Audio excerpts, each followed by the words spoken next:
शेतकऱ्याच्या हितासाठी, शेतकऱ्याला न्याय देण्यासाठी तुम्ही आपण सर्वजण इथं उपस्थित आहात.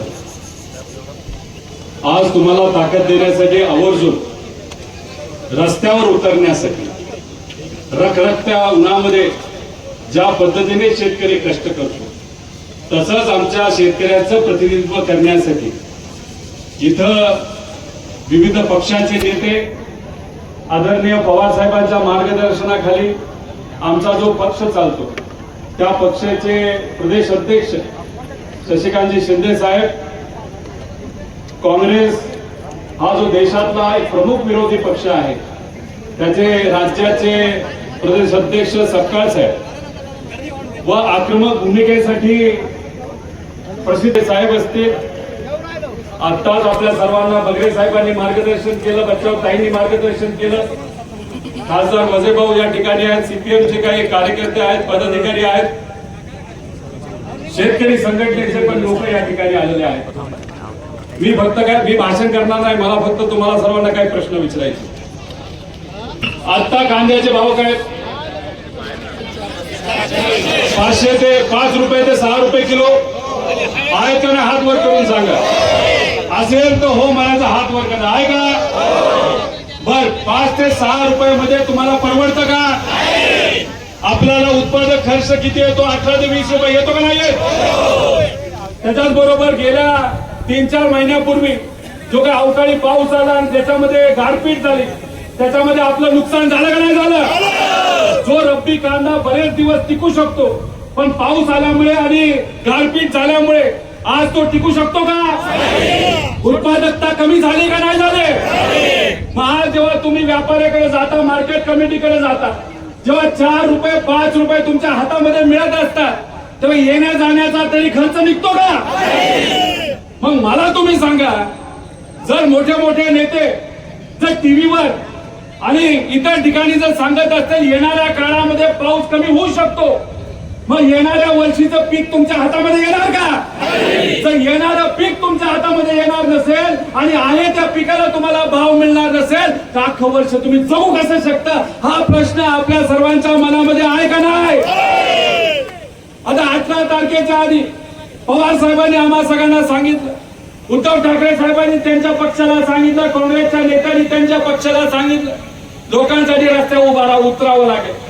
18 तारखेला तुम्ही आपण सर्वजण लासलगावला गेलो होतो का नव्हतो? फक्त संवाद करण्यासाठी गेलो होतो, लोकांची अडचण समजून घेण्यासाठी गेलो होतो. तिथं 3,000 लोक आली. मग हे सरकार कुठेतरी घाबरलं. सरकार घाबरल्यानंतर कलेक्टर साहेबांनी रिपोर्ट पाठवला. तो मंत्रालयाकडनं केंद्र सरकारकडे पाठवण्यात आला. आपल्या मागण्या काय होत्या? आपल्या मागण्या होत्या, जेव्हा 2023 मध्ये इलेक्शनच्या आधी देवेंद्र फडणवीस साहेबांनी किती रुपयाचा भाव डिक्लेअर केला होता? मागच्याला विचारतो, किती रुपये होता? 24 रुपये होता. इलेक्शनच्या आधी 24 रुपये आणि मतदान घेतल्यानंतर किती? 12.5 रुपये. हे आम्हाला नाही पटलं. मग 18 तारखेला आपण सगळ्यांनी मिळून आंदोलन केल्यानंतर या सरकारला नरमावं लागलं. त्यांनी 15 रुपये 18 पैशावर आता रेट दिला. म्हणजे त्यावेळेच्या आंदोलनाला आपला 3 ते 3.5 रुपयाचं यश मिळालं. पण हे 3.5 रुपये तुम्हाला मान्य आहेत का? ठीक आहे, यश आलं असेल, पण हे 3.5 रुपये मान्य आहेत का? मग सरकारला आपली काय मागणी आहे? 3,000. 24 पेक्षा पुढे आम्हाला भाव त्या ठिकाणी पाहिजे अशी आमच्या शेतकऱ्याची मागणी आहे. मग हे जे नाफेड खरेदी करत ते कुठेतरी डोंगराच्या आडबाजूला जाऊन काही व्यापाऱ्यांकडनं, प्रायव्हेट लोकांकडनं कांदा खरेदी करतं का नाही करत? जेव्हा भाव असतो 5 रुपये, जेव्हा भाव असतात 6 रुपये, त्यावेळेस खरेदी करतात आणि नाफेडला विकतात. कधी हे कॉन्ट्रॅक्टर जे कोणी लोक असतात, भाव वाढल्यानंतर म्हणजे त्यांना 10 रुपयाचा नफा. आता सुद्धा नाफेडचे जे काही बगलबच्चे आहेत ना, त्यांनी आता 5 ते 4 रुपये कांदा घेऊन ठेवलाय आणि तो कांदा आता ते कितीला नाफेडला विकणार? 15 रुपये 80 पैशाला. पण शेतकऱ्याला त्यातून काय मिळणार का? आमची मागणी आहे, हे जे बगलबच्चे कोण आहेत माहितीये का? हे सत्ताधाऱ्यांचे कार्यकर्ते आहेत, त्यांना त्यांनी कॉन्ट्रॅक्ट दिलेले, त्यातून हे पोट भरतायत, घर भरतायत, पण आमच्या शेतकऱ्याचं घर भरताय का? मला उत्तर कुणीतरी दिलं पाहिजे, म्हणून हे सर्व नेते या ठिकाणी आलेले आहेत. आणि आमची मागणी आहे, नाफेड लीग काळात कुठेतरी आड बाजूला खरेदी करण्यापेक्षा कुठं खरेदी करायचं? मार्केट कमिटीमध्ये खरेदी केल्यानंतर काय होतं? स्पर्धा निर्माण होते, आणि स्पर्धा निर्माण झाल्यामुळे आमच्या शेतकऱ्याला भाव मिळतो, आणि तीच आमच्या सगळ्यांची अपेक्षा आहे. आणि नाफेड म्हणते 2 लाख टन घेणार. 2 लाख टनात काय होणार का? अहो इथं एक दिवसाला 2 लाख टन गोळा होते, तर आमच्या सगळ्यांची मागणी 8 ते 10 लाख टन कांदा त्या ठिकाणी घेतला पाहिजे. आणि 8 ते 10 लाख टन कांदा घेतला तो कांदा हा भारतात विकायचा नाही, हा कलकत्त्यात विकायचा नाही, मुंबईमध्ये विकायचा नाही, दिल्लीत विकायचा नाही. कारण काय करतात, 3 महिन्यानंतर भाव वाढल्यानंतर हा तुमचा कांदा जो स्वस्तात घेतलाय परत जाऊन त्या मोठ्या शहरामध्ये स्वस्तात विकतात. आणि आपल्या सगळ्यांची जी अपेक्षा असते राहिलेल्या कांद्याला चांगला भाव मिळाला, त्याला भाव मिळतो का? त्यामुळे हा घेतलेला कांदा कुठं विकायचा? डायरेक्ट भारताच्या बाहेर घेऊन जावा. भारताच्या बाहेर जात नसेल तर जाळून टाका, पण आमच्या शेतकऱ्याला 24 कमीत कमी रेट हा मिळालाच पाहिजे. आता तुम्ही मला सांगा, हे सर्व नेते इथं आलोत, आम्ही आलोत, इलेक्शन आहे का? महाराष्ट्रात इलेक्शन आहे का? पण आलो ना तुमच्यासाठी. खऱ्या अर्थाने सामान्य लोकांच्या पाठीमागे भक्कमपणे उभा राहण्याची भूमिका आमच्या नेत्यांनी आम्हाला सांगितली, आणि त्या दृष्टिकोनातून तुमच्यासाठी इथं आलेलो आहे. त्यामुळे हे जे काही सावलीत बसलेले लोक आहेत, पेट्रोल पंपाचे इथं बसलेले लोक आहेत, त्यांना मला सांगायचे, अरे तुमच्यासाठी हा लढा आहे. तुम्ही त्या शेतामध्ये राबता, उन्हामध्ये राबता, आणि आता जर सावलीत बसला असाल तर तुम्हाला न्याय कसा मिळणार? तुम्ही जर रस्त्यावर आला नाही, तुम्ही जर लढला नाही, हे सरकार तुमच्याकडे बघणार सुद्धा नाही. एवढं मोठं आंदोलन इथं सुरू आहे, पण सरकारचे तिन्ही पक्षाचे प्रमुख नेते आता काय करतात माहितीत का?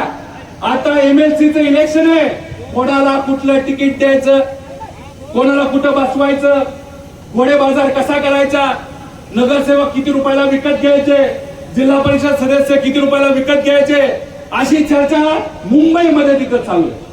मग तुम्ही मला सांगा, त्या मुंबईतल्या चर्चेतून तुमचं भलं होणार का नेत्यांचं भलं होणार? मग नेत्यांचं भलं होणार असेल तर मग कुठेतरी विरोध आणि आपण त्या ठिकाणी रस्त्यावर आलं पाहिजे. आणि मी ठामपणे सांगतो, तुम्हालाही सांगतो, तुमच्या मुलांनाही सांगतो, मजुरांनाही सांगतो, मजुरांच्या मुलांना पण सांगतो की आज जर आपण आपल्या हातामध्ये हा लढा घेतला नाही, या सिस्टमच्या विरोधात आपण लढलो नाही, तर येत्या काळामध्ये आपल्याला कुणी त्या ठिकाणी वाचवणार नाही, अशी परिस्थिती या महाराष्ट्रामध्ये येईल. त्यामुळे मी परत एकदा आपल्या सर्वांना प्रश्न करतो, आता ऊन किती वाढलं तर सावलीत जाऊन बसणार का? लढायचं का मग? मला आता काय झालंय, आता इथं 5-6 हजार लोक आलेत, पण आता चांदवड आपली जी मार्केट कमिटी आहे इथे 2-1 हजार आलेत, आसपासचे 2-3 हजार लोक आलेत, पण आपले 6,000 लोक या प्रशासन आले, पोलीस प्रशासन याने ठिकठिकाणी, कुणी मोटरसायकलवर येते, कुणी गाड्यात येते, कुणी दुसऱ्या फाट्यावर अडकले, असे 6,000 लोकांना आपलं थांबवले. मग आपला आवाज दाबला जातोय का नाही जात? पोलीस प्रशासन चांगलं असतं, सगळेच खराब असतात असं नाही, पण काही लोक हे चुकीचे असतात. त्यातले जे कोणी चुकीचे आहेत त्यांना मी सांगतो, आम्ही सर्व नेते सांगतो, आमच्या लोकांना लगेच त्या ठिकाणी सोडवा, नाहीतर हे सगळ्या गोष्टी तुम्हाला मागात पडतील. आणि मला असं वाटतंय हे शासन, हे प्रशासन हे कुठेतरी आपल्याला हलक्यात घेते. मग हलक्यात घेत असेल, तुमच्या जीवन मरणाचा प्रश्न असेल तर मग काय करायचं? हे जर सरकार हवेत गेलं असेल, जर हवेत जाऊन आपल्याकडे दुर्लक्ष करत असेल, तर मग काही ठराविक आता काय करायचं सांगा? जिल्ह्यातल्या मंत्र्यांचा आल्याशिवाय उपोषण बंद केलं नाही पाहिजे. हे म्हणतात, कलेक्टर आणि सगळ्या हे म्हणतात तिथं काही बसेस आहेत ज्या इथं थांबल्यात, काही ट्रक थांबलेत पुढच्या बाजूला, यांचं म्हणणं त्याची हवा काढा. तुमचं काय म्हणणं आहे? काय म्हणणं आहे तुमचं? आम्ही काहीच म्हणणार नाही, तुम्ही ज्या म्हणाल आम्ही त्या पद्धतीने त्या ठिकाणी करू. तुमचं काय म्हणणं आहे? मग जायचं काय तिकडं? मग जर त्यांनी जेलमध्ये टाकलं, गाडीमध्ये आम्हाला टाकलं, तुम्हाला काय करायचं? मग ठरलं का? मग आम्ही जेलमध्ये जायला तयार आहे, आम्ही काय कोणाला घाबरत नाही का? आम्ही मराठी माणसं आहोत, आम्ही महाराष्ट्राची माणसं आहोत, आम्ही दिल्ली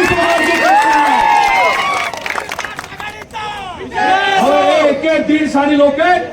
अहो अजितदादांना न्याय देण्यासाठी सुद्धा त्यांनी मदत नाही केली. आम्हा सर्वांना तिथं पळावं जावं लागलं, इकडे जावं लागलं, तिकडे जावं लागलं. काँग्रेसच्या माध्यमातून कर्नाटकामध्ये 0 FIR करून कुठेतरी दादांना न्याय देण्याचा प्रयत्न आम्ही तिथं केला. त्यासाठी काँग्रेसचे आम्ही आभार व्यक्त करतो. पण मग दादांना न्याय देणं या महाराष्ट्रामध्ये अवघड असेल तर मला तुम्ही सांगा, तुमच्यासारख्या सामान्य लोकांना न्याय या महाराष्ट्रामध्ये मिळेल का नाही मिळेल? मग जर नाही मिळणार नसेल तर मग कुठंतरी आपल्याला सुद्धा काही गोष्टी हातामध्ये घ्याव्या लागतील. आज एक कांदा आंदोलन आहे, उद्या पेट्रोल डिझेलचं आंदोलन करावं लागेल, उद्या विद्यार्थ्यांसाठी आंदोलन करावं लागेल. आमच्या माता भगिनींची तिथं आबरू लुटली जाते, तिथं अत्याचार होत आहेत, त्या बाबतीत सुद्धा सरकार काही करायला तयार नाही. पेट्रोल आणि डिझेल घेण्यासाठी एखाद्या भिकाऱ्यासारखं आपल्याला लाईनीत उभं राहावं लागतं. आणि हे नेते काय म्हणतात, आमचे शेतकरी या महाराष्ट्राचे स्वाभिमानी शेतकरी काय करतायत, डिझेल घेऊन काळा बाजार करतायत. अहो जो नेता म्हणला महाजन साहेब, तुम्हाला कदाचित या जिल्ह्याचे पालकमंत्री समजत असाल, पण तुम्ही किती काळा बाजार केलाय हे पुढच्या काही दिवसामध्ये मीच त्या ठिकाणी आम्ही सर्वजण मिळून त्या ठिकाणी बाहेर काढणार आहोत. त्यामुळे याद राखा, आमच्या शेतकऱ्याला सर्वसामान्य लोकांवर जर तुम्ही अन्याय केला आणि त्यांना जर अशा लेवलला जाऊन खालच्या लेवलला जाऊन तर तुम्ही काय केलं बोललं तर तुम्हाला या महाराष्ट्रामध्ये स्वाभिमानी महाराष्ट्रामध्ये शिवशाहू फुले आंबेडकरांच्या महाराष्ट्रामध्ये फिरणं सुद्धा अवघड होईल. ही गोष्ट त्या ठिकाणी याद ठेवली पाहिजे. त्यामुळे मग आता काही शेतकऱ्यांनी इथं सांगितलंय की आता आपल्याला या हवेत जे लोक गेलेत तर काही गाड्यांची हवा काढून काय या सरकारला कुठेतरी जमिनीवर आणलं पाहिजे. शेतकऱ्यांनी लोकांनी आदेश दिला, सामान्य लोकांनी आदेश दिला तर आम्ही लोकप्रतिनिधी आहोत, आम्हाला तो आदेश ऐकावाच लागतो. मी या नेत्यांना विचारतो काय करायचं आता. बरं आपण आपल्यानंतर शशिकांत शिंदे साहेब आहेत, दानवे साहेब आहेत, सपकाळ साहेब आहेत, हे आपल्या सर्वांना मार्गदर्शन करतील आणि हे सर्व नेते जे बोलतील तशा पद्धतीने त्या ठिकाणी आपल्याला वागायचंय. पण हे बोलत असताना करत असताना जर आपल्याला थोडीशी चक्कर वगैरे आली तर आपण अँब्युलन्स डॉक्टर इथे ठेवले, पण बाकीच्यांनी सावलीत जायचं कारण नाही. बरोबर का नाही? ऊन वाढत गेलं, टेम्परेचर वाढत गेलं तर काय करायचं, थांबायचं तिथं आहे तसं. कारण आता जर सहन नाही केलं तर पुढचे अनेक वर्ष सहन करावं लागेल. आणि तुम्हाला सांगतो नेत्याला काही घेणं देणं नसतं. नेत्याच्या पोरं मोठ्या मोठ्या शाळेत शिकायला असतात, मोठ्या मोठ्या बिझनेसमॅनची मुलं मोठ्या मोठ्या शाळेत शिकायला असतात, त्यांना काही फरक पडणार नाही. फरक जर कोणाला पडणार असेल तर तुमच्या आपल्या सर्वांसारख्या सामान्य लोकांना तो फरक पडणार आहे. आणि तो फरक पडू नये म्हणून आपल्या सर्वांना त्या ठिकाणी एकत्रित येऊन लढावं लागेल. बघा आता सिक्युरिटी वाढवली, 18 तारखेला सुद्धा पोलीस आले होते, आता सुद्धा पोलीस मोठ्या प्रमाणात त्या ठिकाणी आलेले आहेत. म्हणजे कोणाला घाबरलेत, तुम्ही हात वर करून कोणाला घाबरलेत? हे सामान्य लोकांना, शेतकऱ्याला, मजुराला घाबरलेले आहेत. त्यामुळे आपण जर लढलो तर तरच आपल्याला त्या ठिकाणी यश येणार आहे. एवढंच या ठिकाणी सांगतो, लढायचं आणि जिंकायचं. रामकृष्ण हरी. राशी ट्रेडर्स यांनी पोती 13 क्विंटल 30 बरोबर, त्यानंतर यांना भाव मिळाला 3 रुपये 20 पैसे किलोला, म्हणजे 320 रुपये क्विंटलला. चला किती लोकांना 3 रुपये 20 पैसे किलोला कांदा परवडतो त्यांनी हात वर करा ना. घरी पावती घ्यायची आणि घरी गुपचूप जायचं का? समजा ताटामध्ये नुसता कांदा भाकरी खायला लागली तरी चालणार आहे का आपल्याला? आपली पोरं न खाता झोपलेली चालणार आहे का? आपली पोरं चांगल्या शाळेमध्ये कॉलेजमध्ये जातात, त्यांनी 1 वर्ष डाऊन करायचं का? त्या शाळेत जाणं बंद करायचं? मग ही जी पावती आहे ही आपल्या परिस्थितीचं प्रतीक आहे आणि ही जर बदलायची असेल तर आपल्याला संघर्ष करावा लागेल. आज तर फक्त आणि सरकारने आमच्या शेतकऱ्याचं नाही ऐकलं तर मग आमचे शेतकरी उद्या जाऊन या सरकारचं आणि नेत्यांचं काय करतील हे नक्कीच या ठिकाणी आपल्या सर्वांना कळेल. एवढं सांगतो.